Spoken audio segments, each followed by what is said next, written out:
Oi gente, eu sou a Bia do blog Historiando e nesse vídeo a gente veio trazer uma entrevista bem especial com o professor de História Paulo Aprile para falar sobre Zumbi dos Palmares.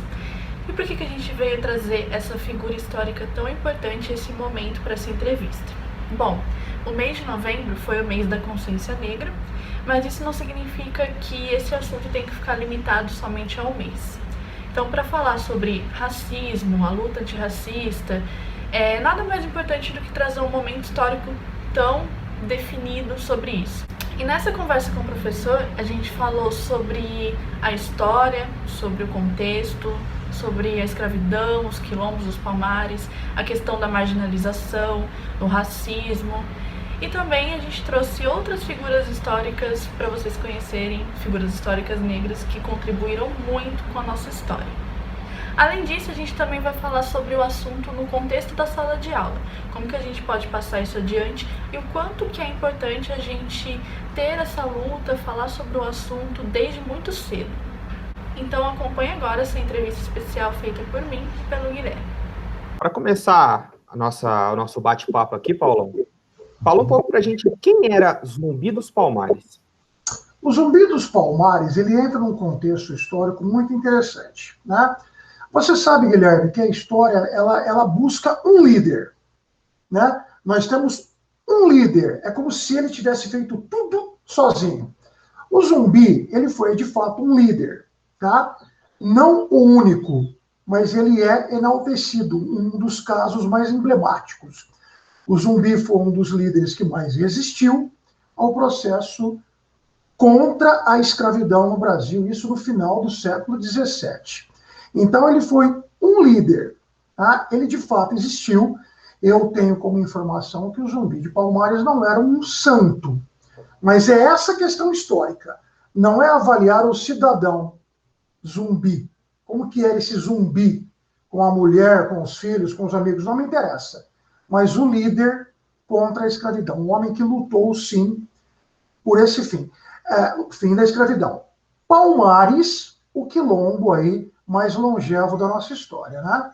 O mais resistente. E o que era Palmares e onde que ficava? Olha, hoje seria o estado de Alagoas, tá? O quilombo dos Palmares, ele entrou para a história, primeiro pelo tempo que ele durou. Tem historiador que fala em mais de 50 anos, né? E os quilombos eram montados no interior das matas, havia todo um processo de sentinela, o acesso era muito complexo, e eles resistiam às investidas militares da época, né? Então, Palmares, naquela época a divisão era por capitanias, era um processo territorial completamente diferente. Então, Palmares, ele resistiu a todas as investidas até chegar o momento, se eu não me engano, dia 20 de novembro de 1695, quando o bandeirante Domingos Jorge Velho entrou ali com cerca de 9.000 homens para os padrões da época e com direito a levar canhões. Aí não teve jeito. Palmares foi destruído. Então ele é visto como um quilombo que resistiu bravamente nessa questão que o nosso amigo Irineu Evangelista de Souza, o Barão de Mauá, lá na frente, no segundo reinado, já chamava de comércio ilícito. É muito bacana você perceber que a escravidão no Brasil, ela sempre foi uma coisa inaceitável. As pessoas lutavam pelo fim. E o Paulão, como que os escravos que fugiam conseguiam chegar lá? Existia algum mapa, alguma espécie de caminho? Não, a história, isso aí é outra coisa complicada de explicar. Os relatos que nós temos é que, muitas vezes, os que conseguiram fugir e conseguiam chegar até o quilombo, eles iam tendo informações. É complexo isso. Mas, assim, como que ele chegava na senzala? Isso, às vezes, acontecia na calada da noite, que a gente fala agora assim, né? De madrugada, e eles ajudavam na fuga e nessa ida até os quilombos. Então, a maioria das vezes, eles tinham informações de escravos que conseguiram fugir. Isso, certamente, era passado de boca em boca com muita descrição entre eles, se vocês não tenham dúvida. Vamos lá, podem continuar. Então, existem alguns rumores de que Zumbi dos Palmares tenha sido muito mais um título, né, do que uma pessoa propriamente, uns rumores. Existiu mais de uma figura levando esse título? Que ele tenha sido um título e não uma pessoa, é essa a pergunta? Não, ele foi uma pessoa, tá? Que é o que eu disse no início da nossa explanação aqui, da nossa entrevista. Ele não foi o único. Se eu não me engano, ele teve um tio chamado Ganga Zumba, que também foi líder do Quilombo dos Palmares. O Quilombo dos Palmares, Beatriz, ele é muito longevo. Falar que foi só o Zumbi é um erro. Nós temos informações, inclusive, de que o próprio Zumbi se valia de escravos dentro do Quilombo. Olha que interessante. Então a gente tem que tomar cuidado com essa valorização do nome. Mas, repito, ele não foi um título, não. Ele era, sim, para os padrões da época, o homem que deixava explícito para a oligarquia da época, para a elite colonial da época, olha, eu luto contra isso. Contra o quê? Contra a escravidão. Sempre se lembrando, Zumbi era um santo. Nada disso. Ele tem que ser visto como o homem que lutou pelo fim da escravidão. E morreu por isso, né? E, ô Paulão, a respeito do Zumbi, a gente tem vários mitos, como você já disse, mas existe alguma história oficial? Ele nasceu no Brasil, ele veio da África? Existe um nome oficial mesmo para a figura? Não. Oficial do nascimento dele é uma coisa complexa. Isso varia muito de historiador para historiador. E as informações, belíssima pergunta, as informações são poucas, né? Então, aí é que mora o perigo em história. Quando a gente tem pouca informação sobre uma liderança do gabarito do Zumbi, isso cai muito, digamos, no delírio de quem está escrevendo um livro, fazendo uma obra. Você percebe que a pessoa acrescenta algo, às vezes, inverídico. Então, não há um consenso sobre onde, de fato, ele nasceu. Entretanto, a maioria dos historiadores, inclusive que eu conheço, dizem que ele participou do assassinato do Ganga Zumba, no envenenamento dele. Olha que interessante. Mas vamos falar do Zumbi líder, tá? O Zumbi, o que rolava ali dentro, essa eu fico devendo para vocês. Pois não, vamos lá. E quais foram os principais inimigos do Zumbi dos Palmares? Os principais inimigos, normalmente, os plantadores de cana da época, né? A elite colonial. Isso era muito mal visto no Brasil e as informações, quando chegavam em Portugal, pegavam muito mal também, porque a coroa portuguesa cobrava das câmaras municipais, nessa época ainda é um pouco complexo de falar, mas eles cobravam das lideranças aqui no Brasil um poder de ação, resposta. O que está acontecendo aí? Quem é esse cara? E é interessante, né? Paulo, essa informação chegava em Portugal, levava meses, mas chegava. Então, ele incomodava muitos plantadores de cana no Brasil. Ele incomodava, portanto, os bonitões aí, proprietários dos engenhos de cana no açúcar. Ficavam possessos com isso, porque o Zumbi, ele era uma inspiração. Se eu fosse um escravo, eu ia querer fugir e estar perto do Zumbi. Eu vou te dar um exemplo. Eu gosto de fazer muito isso em história, o Guilherme sabe disso. A molecada, na época da Revolução Francesa, olha onde eu fui agora, fazia questão de se alistar para ficar do lado do Napoleão. Eu preciso conhecer o Napoleão. E os escravos no Brasil, no século XVII, agora vamos voltar no tempo, eles viam no Zumbi esse, abre aspas, Deus. Vamos lá. Bom, agora só saindo um pouquinho da figura do Zumbi, a gente quer entrar um pouco sobre a liberação dos escravos no total. Há rumores, não sei se é verídico. Isso, exato. Há rumores, isso você vai poder me dizer se é verdade, que o processo de liberação, a Lei Áurea no Brasil, ela foi uma coisa mais porque o Brasil foi o último país de toda a América a liberar, né, de libertar os escravos. Então estava pegando mal na época, estava ficando feio. É verdade isso? Isso é verdade, é uma decisão meramente política, e teve uma pressão da Inglaterra desgraçada, que vem desde a época do período regencial.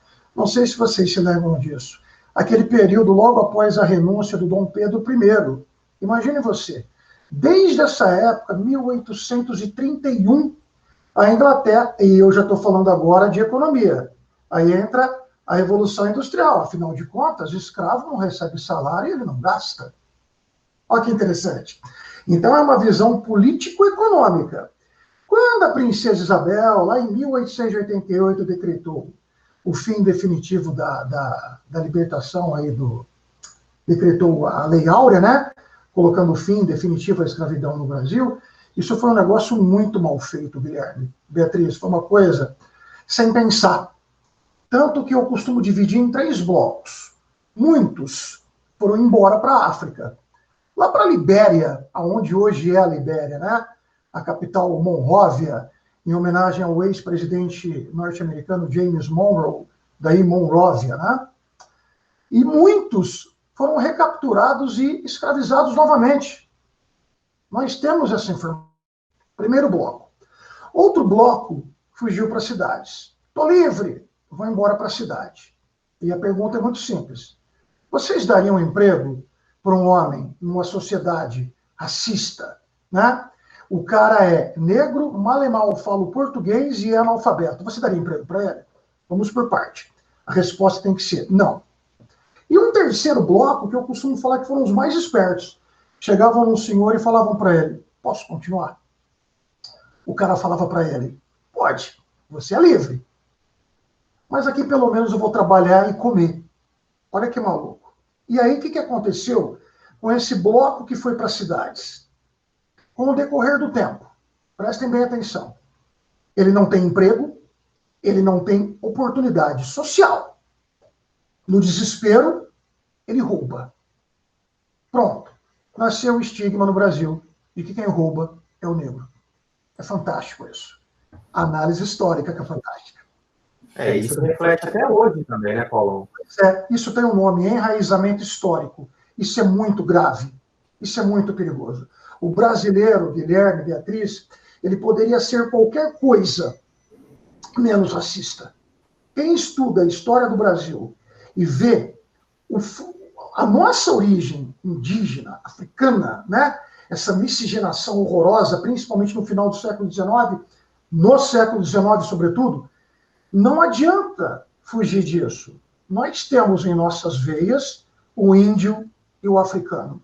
Não cabe no Brasil o preconceito racial. Depois eu quero contar com vocês, para vocês, uma experiência que eu fiz como 6º ano. Foi muito impactante, mas deu muito certo na época. Vamos lá, meu querido. Então, vamos lá. E para finalizar, né, a jornada dessa figura histórica, como que acabou esse quilombo? O quilombo de Palmares, na realidade, ele foi destruído por uma incursão bandeirante liderada por um cidadão chamado Domingos Jorge Velho. E era o dia 20 de novembro de 1695. Entretanto, vale aqui uma hora, se vocês puderem pesquisar sobre Oliveira Silveira, a ideia da consciência negra, ela data de 1970 para 71. Imagina você, Guilherme, o Paulão estava fazendo 2 aninhos. Ó, que nhaca, hein? Então, não é recente, porque se você pega no Google, tá lá em 2013, o Dia da Consciência Negra. Não, é mais antigo. Isso está lá no início dos anos 70. Então, oficialmente, a destruição do quilombo de Palmares enraiza essa data comemorativa. Por quê? O quilombo mais longevo, o maior, né? O que mais resistiu, o zumbi peitando esse pessoal enquanto esteve vivo, aí chegou um momento que não deu certo. Eu gosto muito de fazer um paralelo com isso, inclusive com Canudos. Você sabe, Guilherme, você me conhece, eu fico dando pulos na história. Canudos com o Antônio Conselheiro, Beatriz, foi a mesma coisa. Esse pessoal lá em Belo Monte existiu, até chegou um momento que não foi mais possível. Palmares, muito tempo antes, foi exatamente a mesma coisa. E é muito doido você pensar, usando esses 2 exemplos que você usou, tanto Palmares quanto Canudos, porque era uma força desproporcional, era bandeirantes, ou no caso era o próprio exército, e um povo unido por uma causa. Isso é muito louco, a força de vontade do povo mesmo. Você falou tudo, a força de vontade, eu acho isso maravilhoso, desde que ela seja feita para o bem. O duro quando você tem uma força de vontade aí, privilegiando, né? Vislumbrando maldades como a gente vê no mundo hoje em dia. Não sei se eu posso contar a experiência com o sexto ano, posso? Mas vamos lá. Uma vez a criançada, né? Eu dou aula, Beatriz, imagine você, para o Fundamental 2, para o ensino médio, para o pré-vestibular. Tá? E aí a criançada, em dado momento, o menininho perguntou, nossa, que absurdo, o racismo, né, professor? Eu falei, meu Deus do céu, aí, mas eu já passei por cada um em sexto ano, que vocês não têm noção, e aí tem que rebolar, hein? Tem que rebolar, porque criança conta em detalhes em casa, então você tem que tomar cuidado. E aí eu sabia que eles teriam uma aula de arte na aula seguinte. E eu falei assim para eles, problema é cor de pele? Meu Deus, isso é muito sério, isso é muito grave. Todos vocês peguem uma folha sulfite agora. Todos vocês. E a molecadinha, aquela baderna, todo mundo querendo pegar folha sulfite, pegaram. Pegaram a folha, novinha, branquinha, limpinha, ótimo. Estendam os bracinhos e coloquem a folha do lado. E deixa eu fazer a pergunta. Isso para a época deu certo, viu, Beatriz? Que cor que é a folha? É branca! Em uníssono. É da cor da pele do seu braço?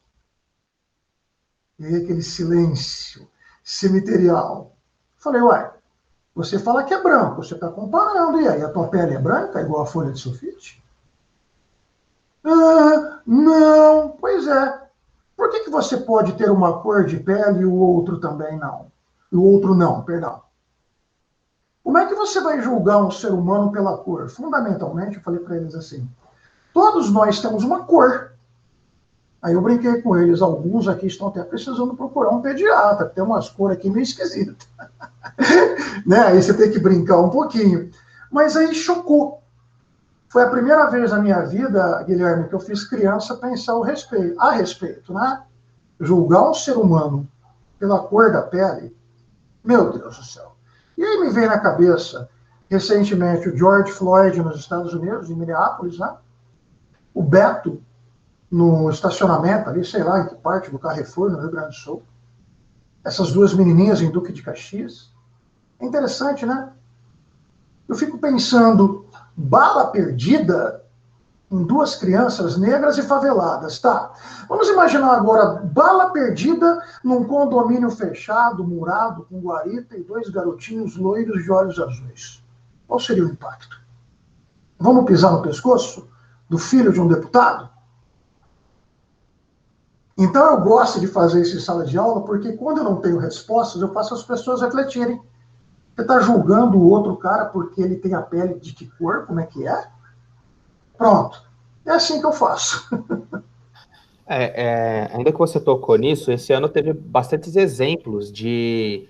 Lá em Alphaville, por exemplo, o cara falando pro policial, xingando ele.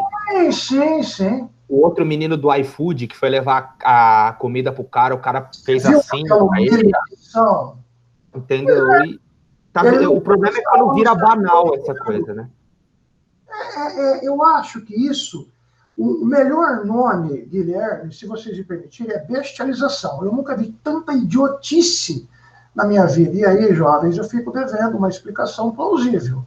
Né? Porque você vê muitas vezes a pessoa bem informada cometendo esses erros aí vergonhosos, né? Passando o dedinho, aqui a minha cor, olha que interessante. Aqui a cor. Então você tem uma cor também? Será que as pessoas não pensam nisso? Não, Beatriz, não pensam. Não pensam. E aí, Guilherme? Então, a gente queria sair agora um pouco da figura do Palmares, do Zumbi dos Palmares, porque, como você disse, a última coisa que o brasileiro deveria ser é racista. Porque na nossa história a gente tem muitos personagens negros que foram importantes na literatura, bom, enfim. E um deles que a gente destacou aqui foi o Nilo Peçanha. Você pode falar um pouco para a gente quem foi Nilo Peçanha? Sim, o Nilo Peçanha foi o presidente mulatão Meu Deus, a sociedade falava na época, onde já se viu um presidente preto?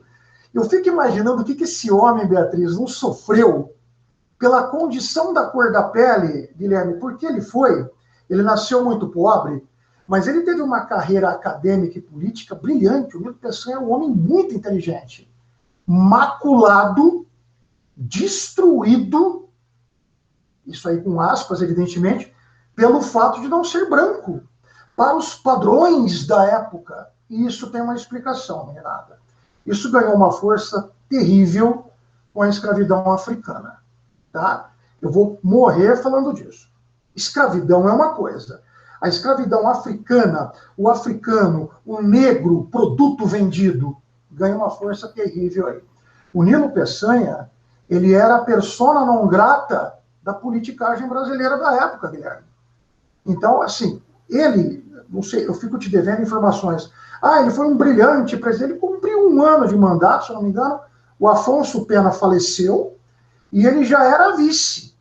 Para você ter uma ideia, ele já era severamente criticado por ser um vice-presidente, abre aspas, negro. E ele era mulatão, morenão. Inclusive, existe uma análise histórica, descobriram isso muito tempo depois, que as fotos dele eram retocadas para dar um clareamento na pele. Olha a que nível, isso para te falar do início do século XX, né? É isso? Isso. O time do Fluminense, que ele tem esse apelido, que é o time pó de arroz, porque um dos atletas, ele branqueava a pele para ele não ser tão atacado assim, fora de campo. Você sabe que eu li outro dia a respeito do Michael Jackson? Michael Jackson é muito da minha época. Infelizmente, eu lembro do Michael Jackson quando ele usava o cabelo Black Power. E aí, em dado momento, o Michael Jackson resolveu fazer plástica e ele começou a branquear a pele. E eu fui descobrir muitos anos depois, vocês sabem por quê? O Michael Jackson, abre aspas aí, branqueava a pele? Porque ele tinha vitiligo. E ele tinha vergonha de mostrar as manchas da pele. As pessoas nunca foram atrás disso. Não, ele não aceita a raiz. E acabaram com o cara, o Michael Jackson, diga de passagem. Era um rapaz problemático. Esqueça o Michael Jackson, por favor. Bom, e já que a gente falou de uma figura histórica preta importante, você poderia, né, destacar mais algumas figuras históricas negras importantes? Até questão de anotar, Beatriz. Olha, a Maria Firmina dos Reis, ela foi a primeira negra a passar no concurso público. Né? Aí tem o Luiz Gama, esse já é mais antigo, né? Metido advogado, vocês vão topar com o termo rábula. Né? Tudo abolicionista. Ó. O André Rebouças, o Machado de Assis. Eu estou citando para você isso, eu peço perdão aos grandes líderes abolicionistas que eram negros, que lutaram pela causa. Olha, eu sou negro, mas eu sou gente. Pelo amor de Deus, que absurdo. Mas não surtiu muito efeito, não, viu, meninada? A gente pode ver que não surtiu muito efeito, não. Eu fiz até questão de anotar que o André Rebouças, por exemplo, Guilherme, nasceu em bercinho de ouro. Teve uma vida boa, o André Rebouças. Líder abolicionista. Mas era de que cor? Mulatão, quase negro. Não serve. Olha que interessante. Mesmo tendo uma vida, aí, digamos, financeira mais cômoda. Vários, Beatriz. Vários. Eu peço desculpas. José do Patrocínio. Né? Isso eu estou dando nomes para vocês poderem pesquisar. E aí você encontra uma lista de homens que lutaram pelo fim dessa discriminação, mas não conseguiram realizar sonhos, não. Isso eu garanto para vocês que não. Luiz Gama foi uma figura interessante também, porque ele lutou para libertar vários escravos também. Ele era o Luiz Gama. O Luiz Gama, ele fazia uns discursos, né? Ele fazia tipo o papel de advogado, mas ele não era, né?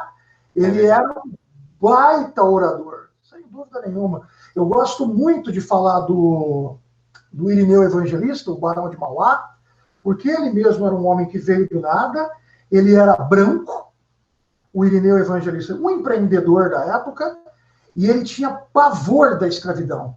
Ele tinha nojo. Eu fico te devendo qual que era a questão econômica do Barão de Mauá, mas ele era veementemente contra a escravidão. Veja, ele era branco. Ele tinha uma posição disso.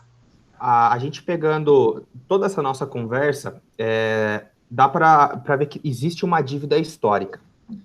O processo de abolição da escravidão, mesmo como você disse, foi uma coisa muito caótica, muito mal organizada. Mal organizada. O que... Deu uma travada aqui agora. Desculpa, travou aí, Paulo? Agora voltou. Então. Nós estamos na época das travações, né? Não, normal, já estamos acostumados com EAD. Melhor isso do que o Covid. Vai, então verdade. Vamos lá. Então, assim que liberou a escravidão, não tiveram um reparo com os escravos, não tiveram uma ajuda de custos. Ajudaram os barões que perderam a mão de obra. Então, existe uma dívida histórica. E como que a gente pode trazer para a sala de aula, ou até fora dela, colocar na cabeça dessas pessoas que o Dia da Consciência Negra, por exemplo, não é uma coisa para você discriminar o negro, é simplesmente para você mostrar a importância desse movimento. Sim. Eu penso da seguinte maneira, eu faço a minha parte. Eu acho que, mais do que nunca, já que você falou em dívida histórica, adorei isso, é um momento de conscientização. E nada melhor, a princípio, viu, Guilherme, do que uma sala de aula, você começar aí sim, a impor mesmo, colocar na cabeça do jovem o quão ridículo a questão da discriminação é. E tem como reparar isso, Paulão? Olha, eu acho que a médio e longo prazo, eu acho que do jeito que as coisas estão, eu acho que a curto prazo não. Um reparo é difícil, né? É quase que uma previsão do futuro, né? E aí a gente cai naquela questão do enraizamento histórico, né? Mudar uma coisa histórica, uma raiz histórica é muito complexa, Guilherme. Eu vou te dar um exemplo. Ó. O negro! Tá. O branco! Não tem o mesmo peso. Isso é um enraizamento histórico. Vocês concordam comigo? O seu branquinho, o seu negrinho, ficou muito mais ofensivo, né? E mudar isso é só com o tempo. Eu acho, na condição de professor, que cada um de nós deveríamos pegar, que sejam 5 minutos, para fazer isso. Conscientização. Escuta, nós não somos melhores do que ninguém. E julgar um ser humano pela cor da pele é, no mínimo, obsceno. A criança pergunta até o significado de obsceno e a gente explica. Vamos que vamos. Eu acho que dá para mudar. É igual, Beatriz, o papel da mulher. Há quantos séculos... Isso para falar de história do Brasil, tá? A mulher tem uma posição social, se não for de quinta categoria, vamos colocar de segundo plano. Vai, pronto. Agora está mudando. A mulherada está, aos poucos, conseguindo uma posição. Ó, peraí, qual é? Né? Chegou a hora de mudar. Então é assim, são passos lentos, Guilherme, mas que lá na frente talvez eu não vá ver. Talvez você não vá ver. Mas o seu filho eu acho que sim. É difícil falar isso, porque a gente gostaria de ver a mudança já, né? Não tem jeito. Certo. E eu lembro que você deu aquele exemplo da 6ª série que você fez. E para falar nesse contexto aí da sala de aula, qual que é a melhor forma de passar para os alunos a importância dessas lutas e falar sobre o racismo com os alunos? Eu faço isso que vocês me perguntaram. Eu dou exemplos de grandes figuras que fizeram tanto por esse país e a gente ignora. Quer ver um exemplo que eu vou dar para vocês? Em Confidência Mineira, lembra quando vocês estudavam Tiradentes? Tiradentes, o homem enforcado, esquartejado. Tá. 10 anos depois, 4 baianinhos mulatinhos fizeram a mesma coisa com a Jura Baiana. Tem dia deles? Também foram enforcados e esquartejados. Mas o Tiradentes era de que cor? Percebe? Olha que coisa impressionante. Então, eu, por exemplo, Guilherme, faço isso na sala de aula. Vamos falar de Inconfidência Mineira? Vamos. Destaque, Tiradentes. Vamos falar da Inconfidência Mineira e destaca os 4 líderes também. E aí a gente mostra, abre na lousa e procura fazer isso, Beatriz. Enaltecer figuras importantíssimas e que não tem a nossa cor de pele. Pronto, já que todos nós temos uma. Não sei se eu estou ajudando. Claro que tá, Paulo. Paulo, uma vez eu escutei a seguinte frase, que nós brancos, mesmo com o passar do tempo... Os despigmentados, na realidade. Exato. As misturas que vieram embranquecendo. Não temos uma direta com as coisas que aconteceram com os negros no antepassado, mas nós temos uma responsabilidade com isso. Nós não precisamos carregar uma culpa, mas nós temos que saber do que aconteceu. E com isso fazer as reparações históricas, as inclusões. Para quem é leigo no assunto, você indicaria algum tipo de material? Pode ser um filme, uma série, para introduzir a pessoa nesse mundo, né, a estudar um pouco mais sobre essa história do movimento negro no Brasil? Não, quando você fala em pessoa leiga, que é aquela pessoa que está totalmente por fora desse assunto, eu acho que a questão começa na explicação, no boca a boca, para depois você fazer alguma indicação de uma leitura, se é que uma pessoa como essa vai saber ler, né? Você tem que saber até o tipo de livro que você indica, o tipo de filme que você indica, isso varia muito de pessoa para pessoa. Então, a princípio, já que você falou, nós temos essa responsabilidade, começa no boca a boca. Começa cada um de nós fazendo essa parte de explicar que isso não é aceitável. A vida não tem espaço para isso. Agora, o cara é leigo, lê um livro tal. Não, imagina, não tem a mínima condição. Bom, Paulão, então é isso, a gente encerra por aqui. Eu, pessoalmente, eu quero agradecer muito a sua participação. Eu tenho certeza... Vocês são 2 lindos. Foi enriquecedora aqui todas as palavras que você trouxe para a gente. Obrigado. E eu espero que a gente se encontre aí o mais breve possível para a gente bater mais um papo, assim, sobre diversos outros assuntos que eu tenho certeza que tanto eu como a Beatriz gostaria de conversar com você. Estarei à disposição. É uma honra saber que eu estou ajudando 2 jovens aí que já estão entrando no mercado de trabalho, que já tem essa mente aberta, bacana. Meu Deus, como que o Brasil precisa de pessoas como vocês. Vocês não têm noção do sofrimento que é viver nesse país. E aí, começa a surgir uma luz no fim do túnel. Eu estou vendo 2 aqui na minha frente, 2 luzes. Muito obrigada, Paulão. Foi um prazer conhecer você, porque eu falo muito de você. Você já tinha feito a outra entrevista para o blog, já é o protagonista do nosso blog, como professor, especialista. E muito obrigada, de verdade. Eu agradeço. Gente, sempre que vocês precisarem, eu estaria à disposição. Muito obrigado, viu?